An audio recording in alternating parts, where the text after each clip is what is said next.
ஸ்தோத்திரம். வேடனுடைய கண்களுக்கும் பாழாக்கும் கொள்ள நோய்க்கும் தாங்கி தப்புவிப்பார் நம்மளை.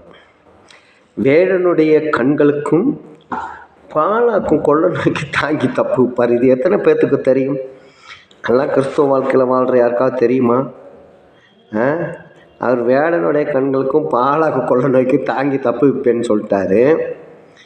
ஆனால் தப்புவிப்பார் என்று ஒரு விசுவாசம் அவங்கக்கிட்ட இல்லாமல் போச்சு.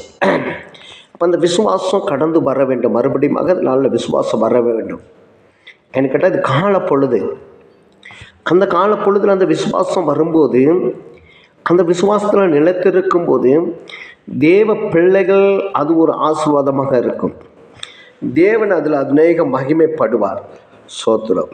அப்போ தேவன் மகிமைப்படும்படியாக அவர் வேடனுடைய கண்களுக்கும் பாலாக்கும் கொள்ள நோய்க்கே நீ தாங்கி தப்பு வைப்பான்னு சொன்னார். அப்போ ஏன் நீ தப்பு வைக்கலை? அப்போ ஏன் நீ தப்பு வைக்கலை ஆண்டவர்? ஏன் நீ தப்பு வைக்கல? ஏன் குடும்பத்தை தப்பு வைக்கலை? அப்படின்னா தப்பு வித்தாலாம் கண்டிப்பாக தப்பு வித்தார், இல்லைன்னு சொல்லலை. ஆனால் தேவன் எங்கே இருக்கார்? நீ விசுவாசிக்கலையே. உன் குடும்பத்தில் இருக்காது, இருதயத்தில் இருக்கார், மனசுக்குள்ளே இருக்கார், விசுவாசிக்கலையே. யாரோ சொல்கிறத கேட்டு அங்கே இருக்கிறான்னு தானே இன்றைக்கி விசுவாசிக்கிறேன். பாருங்கள், உலகப்புறமான ஜனங்கள் பார்த்திங்கன்னா எல்லா ஊருக்கும் கோயில்களுக்கு போவாங்க. எங்கெங்கே திருவிழாவோ அங்கெல்லாம் போவாங்க.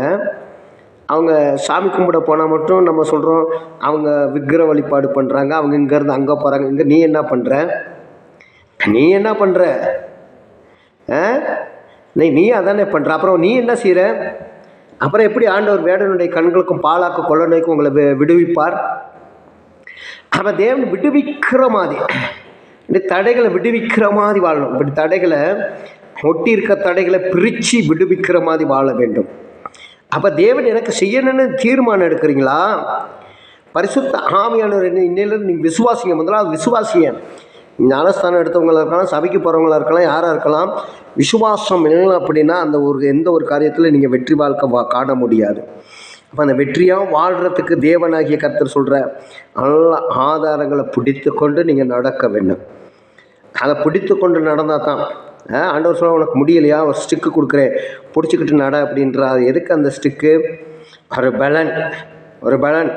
அப்போ அதே போல் ரெண்டு நம்ம இடது பக்கம் வலது பக்கமும் கிழக்குக்கும் மேற்குக்கும் நமக்கு தேவனாகிய கர்த்தர் அவர் பலத்தை கொடுத்து வைத்திருக்கிறார் அல்லவா? அந்த பலத்தோடு ஓடுங்க. அவர் மேலே விசுவாசம் வச்சு ஓடுங்க. இன்னையிலேருந்து ஒரு மாற்றம் வரட்டும்.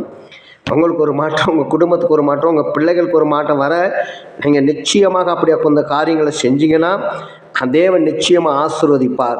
நிச்சயமாக உங்களை ஒரு நாள் வெட்கப்பட விட